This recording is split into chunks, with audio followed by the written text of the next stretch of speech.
أعوذ بالله من الشيطان اللعين الرجيم بسم الله الرحمن الرحيم فوضوا أمري إلى الله إن الله بصير بالعباد ولا حول ولا قوة إلا بالله العلي العظيم حسبنا الله ونعم الوكيل ونعم المولى ونعم النصير والصلاة والسلام والتحية والإكرام على الرسول المسدد المصطفى الأمجد المحمود الأحمد الذي سمي في السماء بأحمد وفي الأرض بأبي القاسم محمد اللهم صل على محمد وعلى أهل بيت الطيبين الطاهرين المعصومين المظلومين المنتجبين الذين أذهب الله عنهم الرجس وطهرهم تطهيرا اللهم صل على محمد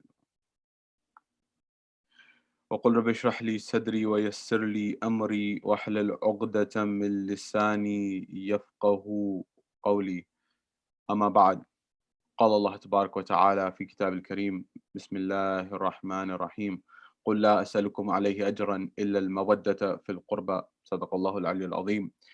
My respected elders, brothers and sisters in Iman across the globe, Salamun alaikum jami'an wa rahmatullahi wa barakatuh. Question: what is the history of the Shia of Ali? Bear this question in the back of your mind. And number two, what is the crime of the Shia of Ali? Bear this point in mind as well. We'll return to it inshallah. When we look at the followers of Ali ibn Abi Talib and we look at the history of the Shia community, locally, regionally, and internationally, you begin to notice certain trends. That we have been highlighting the position of Ali ibn Abi Talib after Rasulullah, that leadership was appointed by Rasulullah to be with Ali ibn Abi Talib at the event of Ghadir Khum or at other moments in time such as Da'wat al-Ashira and other moments. And yet those people who became the partisans of Ali, the Shia of Ali ibn Abi Talib, what was their fate during the times of Ali ibn Abi Talib, during the aftermath and the demise and the martyrdom of Ali ibn Abi Talib? What was their example? And till this day, what is the example of the Shia of Ali ibn Abi Talib? How are they identified? What is the persecution that they have gone through? And what are the horizons for moving forward with respect to the Shia and their future frontiers? This is what I hope to look at in our conversation today. And why this is especially pertinent in our modern world is because we notice an environment where we are living in an era and an environment of Islamophobia on the one hand, where generally with respect to Islam, as I've been highlighting in the previous lectures, the image or the picture of Islam that is in the public domain is not the proper picture of Islam. It's not the rightful picture of Islam. It's not the accurate picture of Islam. It's not the picture of Islam that the Holy Prophet espoused to. It was not the picture of Islam that Ali ibn Abi Talib wanted. And I say this especially because we live in a world where on the one side there's sectarianism and on the other side there is Islamophobia. And those people who adhere to Shia Islam, on one side they are squashed by Islamophobia, by bigots and racists, and on the other side they are squashed by sectarianism within Islam itself. And this is perhaps seen not better than any other example in the example of Aya Hashim, a young girl who was killed in cold blood due to Islamophobia in Blackburn, United Kingdom. A 19-year-old girl who was the victim of a drive-by shooting at the hands of the hatred of Islamophobia. Those people who are bigots, those people who are racist, those people who are discriminatory, killed this individual, this lady, this girl, because of her hijab and her adherence to Islam. But the unfortunate tragedy of an individual like Aya Hashim, who represents not only herself, but so many other people throughout history and in the modern era, is she was killed in life. She was killed by Islamophobes, by people who are Islamophobic. And in death, or after her death, she was the victim of sectarianism, not by non-Muslims, but by Muslims. How? That after her death, there was a GoFundMe, a fundraising that occurred that was set up by a Muslim brother who did not adhere to Shiaism, who did not adhere to the followers of Ahlul Bayt alayhimus salam. This person sets up a GoFundMe for Aya Hashim and her family in order to raise funds. And he says, I found out that she was a Shia. And his reaction is that I apologize. I should not have created this GoFundMe. I should have not have raised funds. And this is something that I don't want to be responsible for on the Day of Judgment, that I'll be accountable in the negative sense for doing something like this. Imagine that the level of animosity, the level of hatred can rise to a level that one Muslim is saying that another Muslim, I am afraid that God on the Day of Judgment will hold me liable, will hold me accountable that I raised funds for someone who's a Shia Muslim? What level of hatred, what level of animosity, what level of is this in a society, in a world that we live in? I should note, I received reports that this person who said this, who raised the funds and then apologized for raising the fund, has now again apologized for his demeanor and is saying that the funds will be raised and the funds will be kept. But at the same time, the response, the comments from some other Muslims or so-called Muslims is saying that this lady, Aya Hashim, they were supporting that the funds should be withdrawn. They were supporting that the funds should be given back. They were supporting these actions. And for those people who have adhered to Shia Islam and those people who know the history of Shia Islam, for them, this will not be a surprise. Rather, if you look at the words of Sayyid Riyad al-Hakim or other commentators who have analyzed this topic, the history of Shia genocide, the history of violence towards Shias, the history of persecution of Shias is not new. Rather, it's something that has existed since the time of Rasulullah, in fact, in the time of Amir al-Mu'mineen and the time of the era of the Umayyads, that is the Umayyads. And it's very clear within the pages of history that this occurred. Therefore, I want to look at, in our brief moments, in our brief conversation today, I want to look at a few stages of this and help the Muslim community understand why this problem needs to be addressed, why the history of Islam must be understood, why the history of Shiism must be understood in particular, so that we can put an end to Islamophobia, we can put an end to sectarianism, or rather, we can put an end to Shia phobia. This fear that exists in the minds of certain Muslims with respect to the Shia faith that allows them and enables them to harbor animosity and hatred towards the Shia to the extent that it allows them to lose their humanity in viewing the Shia followers of Ahlul Bayt alayhim salam. And so therefore, I want to look at why this is. What is the power of one's belief? And how has this caused fear in the hearts and minds of tyrants throughout history? I want to look at the history of persecution amongst the companions of Ali ibn Abi Talib, the close confidants of Ali ibn Abi Talib, and also those people who are in the aftermath and during the times of the other Imams, and also up until the modern era and modern time. How has our world developed and seen Shia genocide and Shia phobia that has existed? And how does this exist up until this very day? And what is it that you and I can do about it in order to solve this challenge, in order to make a more harmonious, a more loving, a more peaceful, a more tranquil world? This is our topic of discussion and the stages of analysis of our conversation today, inshallah. The first point that I want to highlight, and the first element of the equation that I want to highlight with respect to this matter, is the power of belief.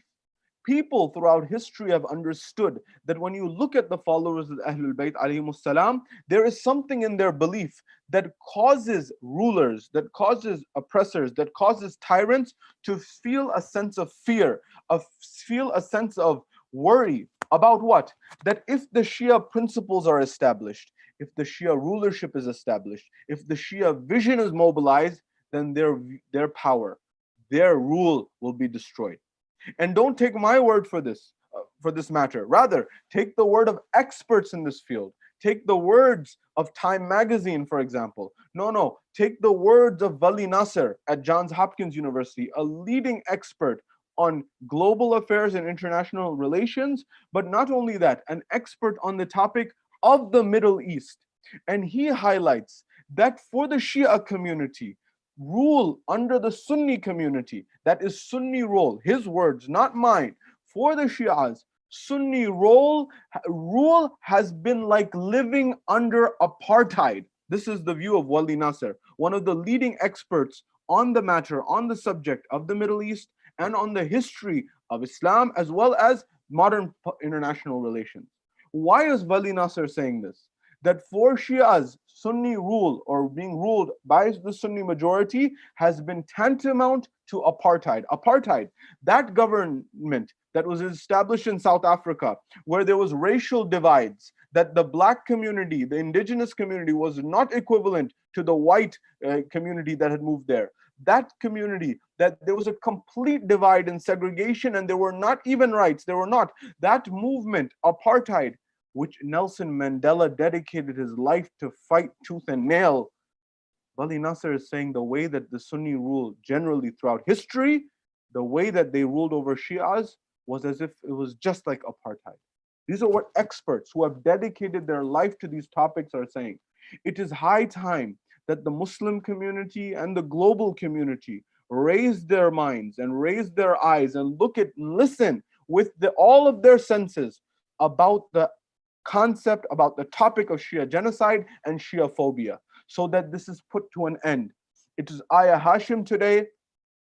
Yesterday, it was a hospital in a Hazara district of Afghanistan, a maternity ward of all places that was targeted. And throughout history, as we'll highlight in a few moments, this has been the reality for Shias through thick and thin, and for no other reason except their love of Ali ibn Abi Talib, the cousin of Rasulullah, the son-in-law of Rasulullah, the brother of Rasulullah, as the Holy Prophet himself said, the brother of the Prophet, the Aaron to the Moses of this Muhammad. Only for harboring love of Ali's family? No. Only for harboring the love and holding the love of the Holy Prophet? No. Only for harboring the love of the Holy Prophet and his progeny? That's the only crime of these people? And yet the international community does not wake up? And yet the Muslim community does not wake up? How is this possible? Why is this happening? And it's time that the world take notice to put a stop to these things.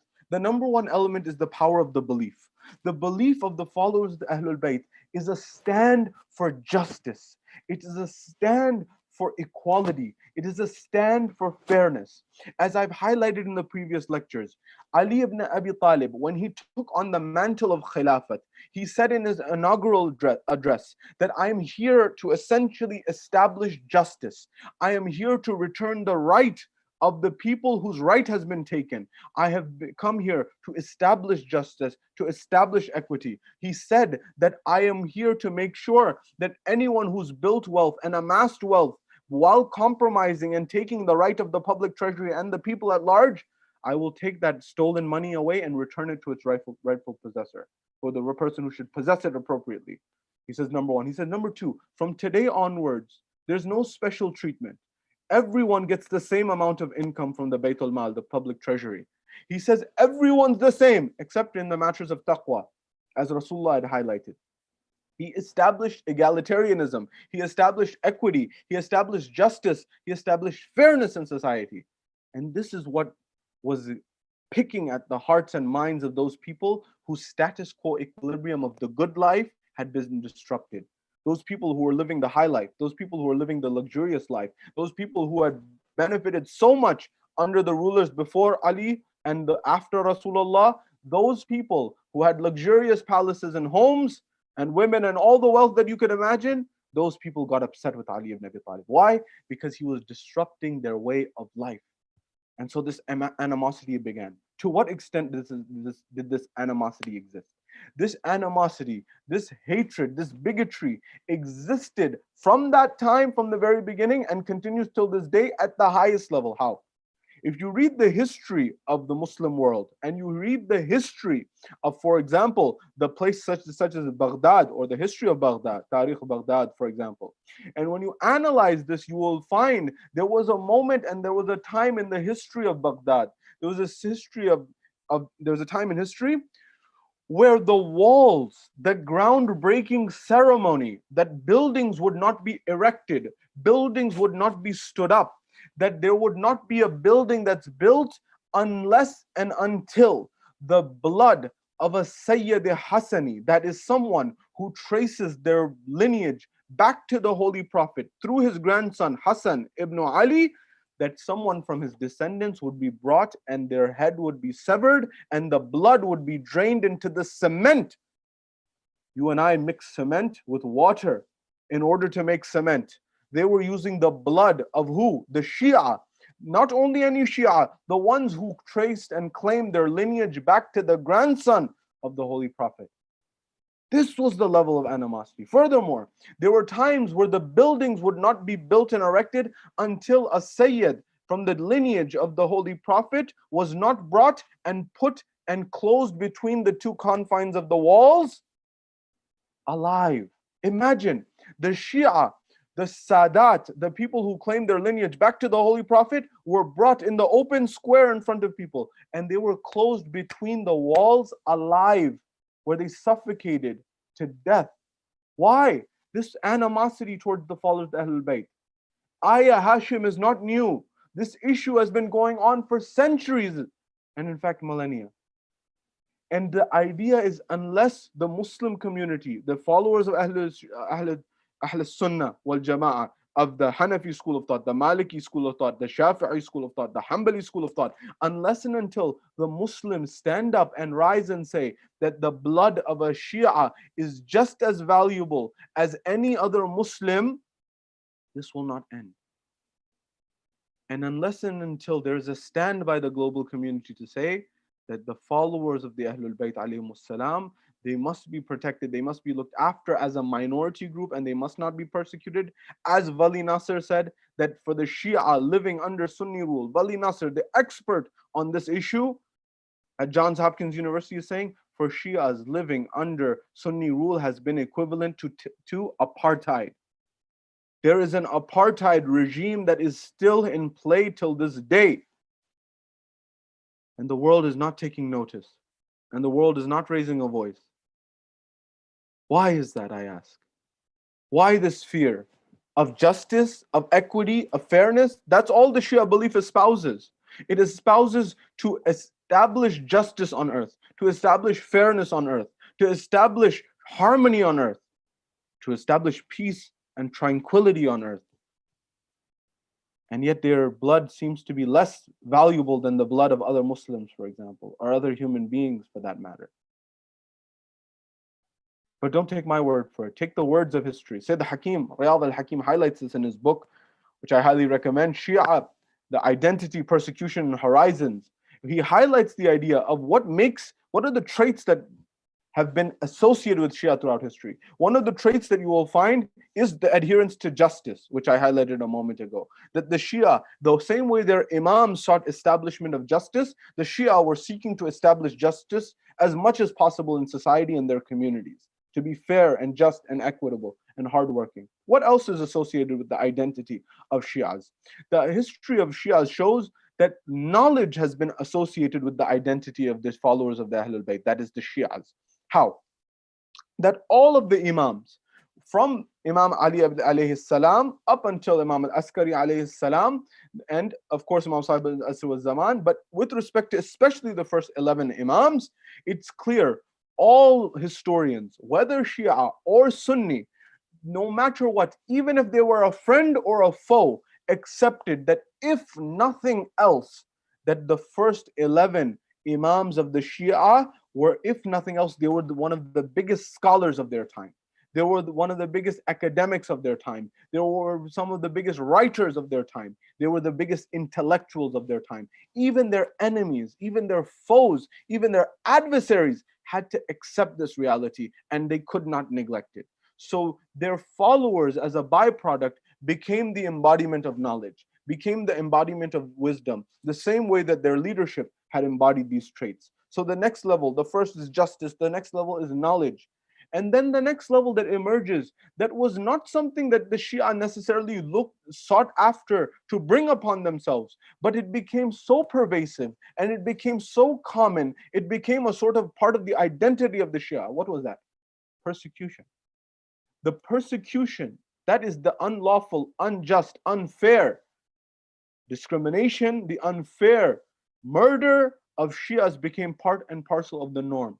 That for their principles, for their adherence to justice, for their knowledge, for all of their virtue, the price that the Shia paid was persecution. At which hands? So the Riyadh highlights the first level of mass murder and mass killing of the Shia emerged under the time of Muawiyah ibn Abi Sufyan. This person who was ruling over the Levant, ruling over modern day Syria, Jordan, Lebanon, Palestine, this individual was the first person, by means of using his governor by the name of Ziyad bin Abi. Ziyad bin Abi was that person who was the governor of Kufa, was a wretched, hard-hearted person. And he allowed, in fact, he encouraged the mass butchering, the mass killing of the followers of the Ahlul Bayt. Ziyad bin Abi Ziyad bin Abi, meaning Ziyad, the son of his father. A strange name or a unique name. Why? Referring to somebody who is the son of his father, that you would assume that anyone is the son of their father. It's a biological process. But the idea was his father was unknown. And in fact, much of his background is questionable. The reason I highlight this is this person had nothing to lose in society. This individual therefore stopped at nothing to make sure that he made the lives of the followers of Ahlul Bayt a living, tumultuous volcano that was the most difficult environment to be in. Imam al-Baqir alayhi salam, the fifth Imam, Imam Muhammad al-Baqir, says that in a historical document, he says that the persecution that the Shia faced under Muawiyah by means of Ziyad bin Abi, the governor of Kufa, was such that thousands, if not hundreds of thousands of the Shia were killed. Their hands were severed left and right. Their feet were cut off left and right. And those were the ones who were caught, they were killed left, right, and center. And the ones who were not caught, they were forced to flee into remote towns and into remote localities. I just returned from India not too long ago. If you go in India, for example, you will find in regions such as Lucknow, in, for example, the outskirts of a city like Lucknow, in the middle, in the central provinces of India, for example, you will find remote villages. You will find remote localities where there are followers of the Ahlul Bayt. No, not just followers of the Ahlul Bayt. You will find Sadat, descendants of the Holy Prophet, who live in remote villages that you have to drive for hours sometimes to get to. And they don't live in the city. Why? Because they fled, or their ancestors fled many years ago, because they were suffering the persecution of the likes of Muawiyah and his descendants and his henchmen. Only for one thing, for one crime. What crime? That they had the love of Ali ibn Abi Talib in their hearts. This is a crime? What did they do wrong? Until this day, many people whose origin was Arab, many people whose origin was Persian, many people whose origin was Turkish, many people whose origin was Lebanese, many people whose origin was not Indian, rather, but they ended up in India. Why? Because they were fleeing persecution. Those people who ended up in Sindh, in modern day Pakistan, for example, those people who ended up in these regions and these provinces just to save their life. They left their culture, they left their heritage, they left their people, they left their lands. Why? Because they were open ducks, sitting ducks who were being killed, metaphorically, so to speak. Why? Muawiyah was the first to kill. Who was the second? Yazid ibn Muawiyah legitimized mass killings of the Shia at Karbala, but not only at Karbala. After that, in Waqi'at al-Harra, the one who went and attacked Medina, Rasulullah.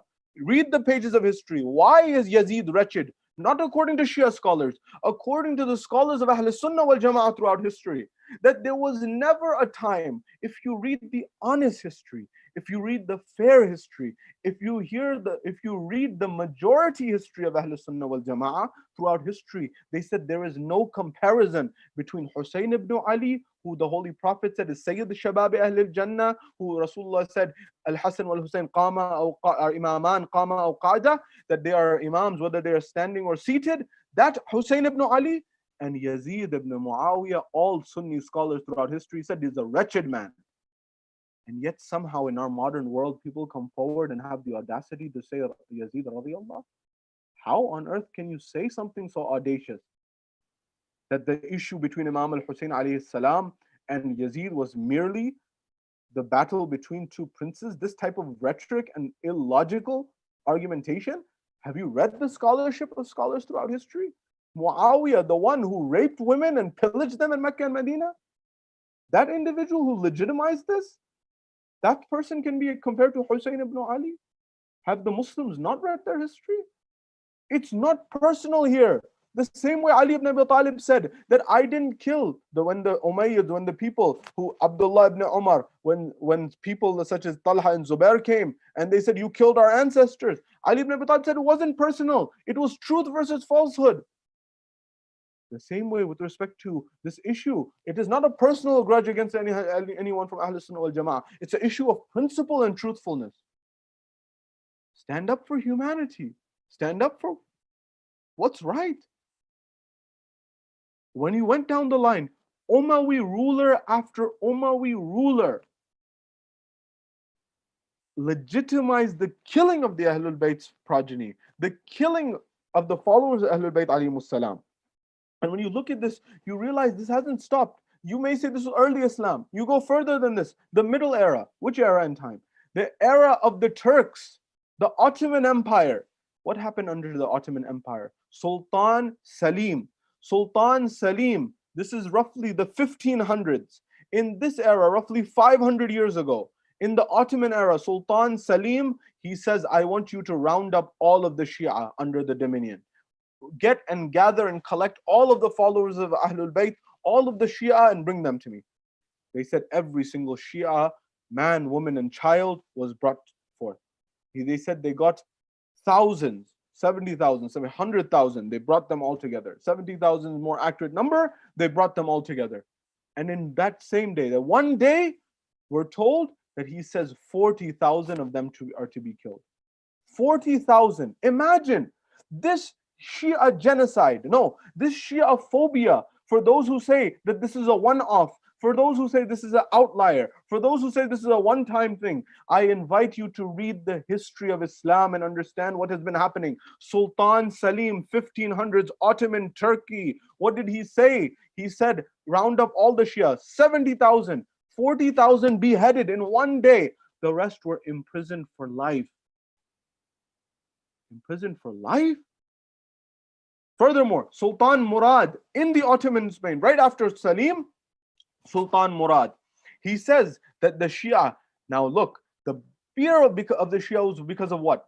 It was because of their principle and their belief and the understanding that if their movement catches fire, their movement, their connection to Hussein ibn Ali, their connection to Ali ibn Abi Talib, and that revolutionism, that motivation, that inspiration, that strength of Karbala, that embers, if they get fire, this will be an unstoppable force. So they were afraid of Shias. At that moment in time, Sultan Murad says, I want a fatwa. He calls his wazirs, he calls his rulers, his muftis, his religious guides. That, of course, guide being a symbolic term, he would tell them what to do, but these were supposed to be the religious scholars. At that moment in time, he says what? He says, listen, I want for you to write a fatwa for me. He says what? Nauf al-Afandi. Nauf Afandi is the young scholar who he says.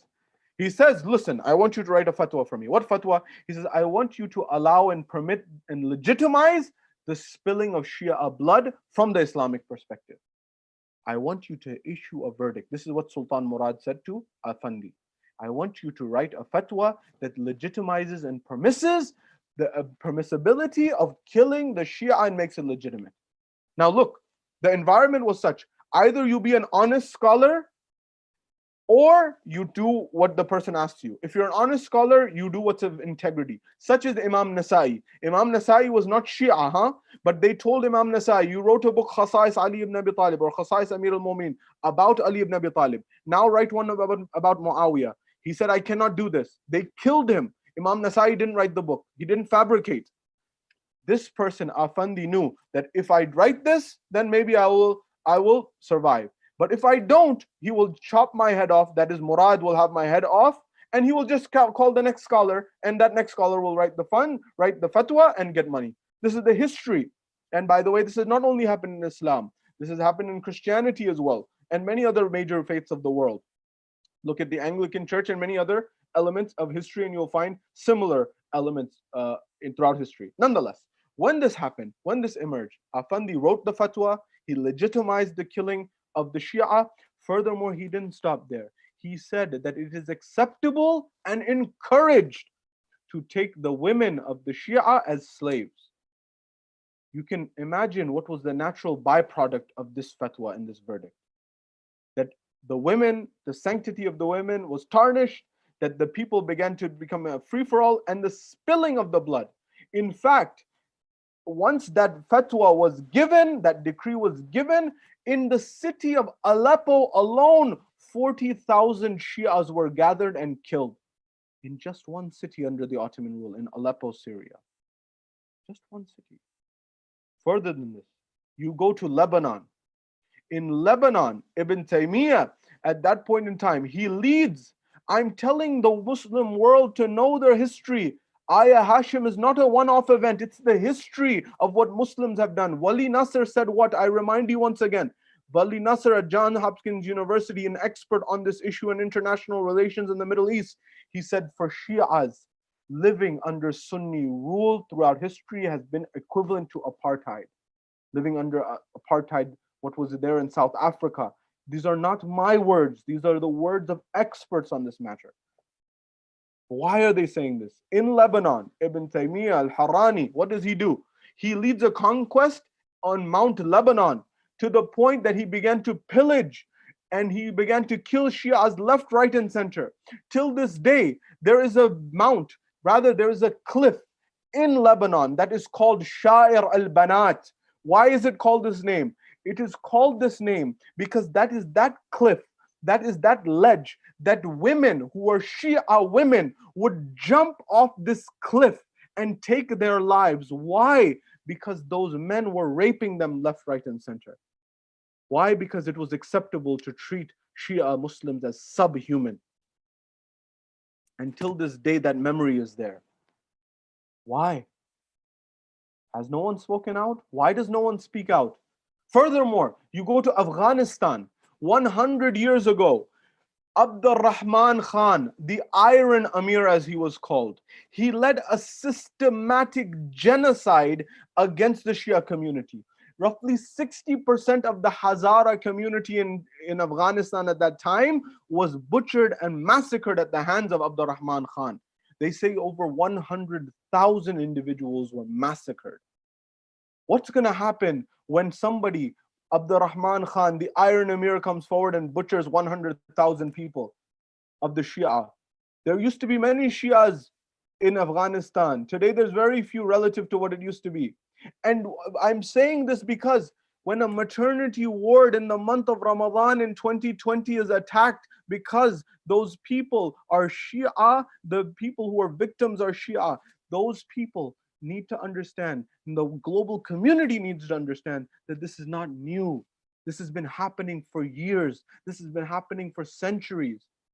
Wake up, stand up, speak out, be fair, be just, be equitable. Abdur Rahman Khan killed the Shias left, right, and center. They had to flee. Until this day, Hazara are killed because of their love of the Ahlul Bayt alayhimus salam. But this was not new. This was happening during the time of Ali ibn Abi Talib. To my Shia brothers and sisters, I say, have faith in the personality of Rasulullah and the persecution he went through. Have faith in the personality of Ali ibn Abi Talib, and have faith in the companions that were there, who were those who established justice and had belief, and they were willing to go through the difficult times. Because we believe and we know that when our final moments comes, inshallah, in the grave is Ali ibn Abi Talib. That on the Sirat is Ali ibn Abi Talib. And at Kawthar there is Ali ibn Abi Talib. And at every moment we have Ali ibn Abi Talib. In Hashr, in Barzakh, in the grave, at every moment is Ali ibn Abi Talib. Inshallah. And he will take care of us and he looks after us. But I ask the global community, will you not speak out? Will you not say anything? If for nothing else, for your own consciousness, your own conscience, say something, speak out, be honest, be just, be fair, be equitable. Ali ibn Abi Talib is there at every moment for us. We believe as the followers Ahlul Bayt. Rushayd al-Hajari. Rushayd al-Hajari was that close companion of Ali ibn Abi Talib salawatullah wa salamu alayh. And many will also remember Maytham at-Tammar as well. There were certain companions that Ali ibn Abi Talib salawatullah wa salamu alayh, he had told them and given them the knowledge of how they will be killed. He told them, he said, Rushayd, he said, Maytham, you will be killed because you have my love in your heart. They asked only one question. These companions, they said, Ya Amir al-Mu'mineen, will I die in a state where I will still have your love in my heart, that I will die on your path, I will die as a Shia of yours? He said, yes. They said, then we accept anything. We accept any difficulty. We accept any calamity. You know, it's not to be taken lightly. When Rushayd was told this, there comes a moment in time where the governor calls him to the governor's palace. These Umayyas, the Umayyads and the Abbasids didn't stop either. With the people such as Harun and Ma'mun and these people, Rashid, as the people Muslims call them, but they were not Rashid, They were not at all. Rather, they were Al-Abbasi. They were the misguided. They were the wrong ones. All of these people, but the Umayyads in particular, they called Rushayd al-Hajari. Imam Amir al-Mu'minin told Rushayd what will happen to him. They said, Rushayd, we heard that you tell people the fadail and the merits of Ali ibn Abi Talib in the public square, in the market, in front of people, walking in the town, when sitting, when standing, at every moment, you're telling people the fadail and the merits of Ali ibn Abi Talib. Don't you know this is outlawed? Don't you know this is unacceptable? Don't you know this is impermissible? Don't you know that for 90 years we have been cursing, the Umayyads have been cursing Ali ibn Abi Talib from their pulpits and their mimbars at Jum'ah Salah, and you are reciting his fadail and his merits? How will it come? He said, stop this at once. He says, I will not stop this. He said that, I will cut your hands and your feet, and I will cut out your tongue. At that moment in time, he said, you do what you have to do, I will do what I have to do. At that point in time, we're told that at every moment in time, Rushayd al-Hajari, and you will remember Maytham at-Tamar as well, they began to say the fadail at every moment. Rushayd began to tell people sitting and standing, and he continued to do this in the market square up until the point the governor called him again, and he says, stop what you're doing, otherwise I will cut your hands and your feet and your tongue and everything, and I will leave you to die. Rushayd said, you will never stop me from my praise and the merits of Ali ibn Abi Talib, because there's no one like my master Ali ibn Abi Talib. At that point in time, he ordered for the hands of Rushayd to be cut and the feet of Rushayd to be cut. And at that point in time, he says, will you stop saying what you're saying now? Will you stop reciting the fadail and the merits of Ali ibn Abi Talib? At that point in time, we're told when he's still bleeding, there's a moment in time where he addresses his daughter, Qanwa, the daughter of Rushayd al-Hajari, and says, my daughter, I still have some voice. I still have some life. Take me towards the market and allow me to recite the fadail of Ali ibn Abi Talib. The ruler thought that he will bleed to death. But at that moment, his daughter took him towards the marketplace and said that, oh people, listen to me as I recite the fadail. Why did he begin to do this? Because when the person, the governor, cut his hands and feet and allowed him to bleed, he said, now I will cut your tongue. He says, at that point, Rushayd says that I am not worried about this whatsoever. He said, will you stop reciting the fadail? Rushayd says, I will never stop. He said, I'm waiting for that moment which my master, my Amir Ali ibn Abi Talib told me, that you will cut out my tongue and I will bleed to death in that state. I'm just waiting for that moment which my Mawla, my master, told me will happen. He said, if your master said that this will happen, I will not do it, because I want to make him a liar. This is what he said.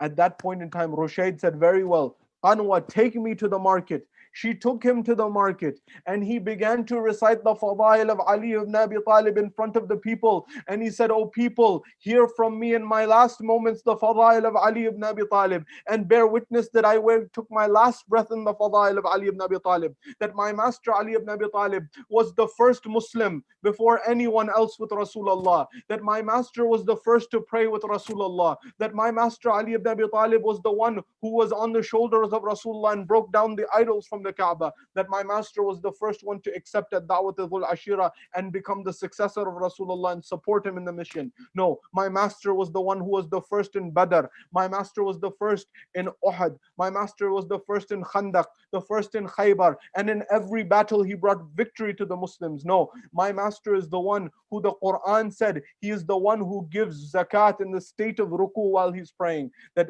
my master is that individual that the Quran says, وَمِنَ النَّاسِ مَنْ يَشْرِي نَفْسَهُ ابْتِغَاءَ مَرْضَاتِ اللَّهِ. On the night of Hijrah, that some people, they sell their souls to their Lord in honor for his blessing and his grace. That is Ali ibn Abi Talib. No, my master is the one who on the day of Ghadir, Rasulullah lifts on his shoulders and says, Man kuntu mawlahu, fahada aliyun mawla, Allahumma wali man wala, wa adi man ada. And he continues to say, whoever's master I am, Ali is his master. And this is what Ali ibn Abi Talib is. And he continues and say, on the day of Mubahila, Ali ibn Abi Talib was taken as the nafs, the self of Rasulullah, when the ayah said, Anfusana wa anfusakum.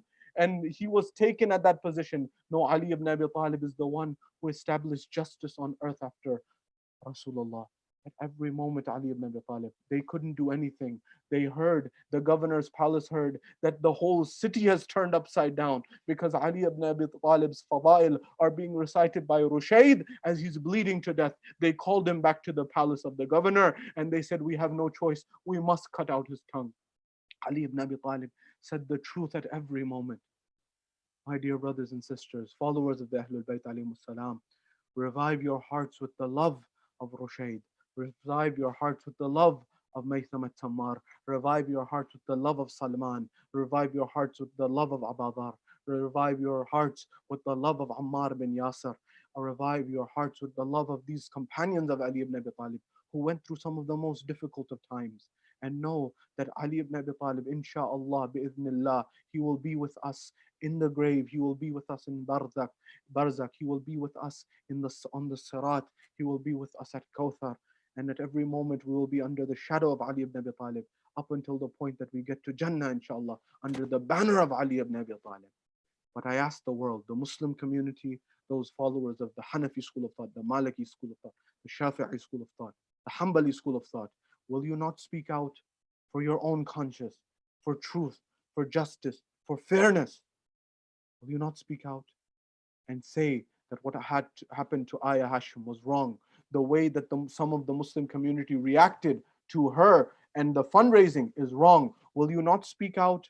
So at least on Yawm al-Qiyamah, at least on the Day of Judgment, you can look at Rasulullah in his face and say that, Ya Rasulullah, when your family, when your descendants, when your loved ones were being persecuted, I at least raised a voice. I at least expressed my disapproval. At least that. Otherwise, how will you show your face to Rasulullah on the Day of Judgment? That his progeny was being killed, his followers were being killed, and you didn't have any interest in speaking out? I leave this question for the Muslim world. We ask Allah subhanahu wa ta'ala to establish justice on this earth, to establish fairness on this earth, the way Ali ibn Abi Talib sought for justice to be established on this earth, the way Rasulullah wanted it to be established on this earth. We ask Allah subhanahu wa ta'ala to grant justice and peace and tranquility to the family of Ayah Hashim and all those Shias and all those Muslims and all those people who have been killed innocently throughout the globe. Those Hazara mothers who were killed in Afghanistan, the maternity ward, all those people who have been killed unjustly and unfairly. We ask Allah subhanahu wa ta'ala to allow us to learn from the example of Ali ibn Abi Talib and his Shias and his true companions, the likes of Rushayd al-Hajari and the likes of Maytham at-Tammar. And we ask Allah subhanahu wa ta'ala to hasten the reappearance of the Imam of our time, Imam Sahib al-Asri wal-Zaman, to establish justice and fairness and equity on the earth once again, so that the world can live in peace and harmony. وآخر دعوانا أن الحمد لله رب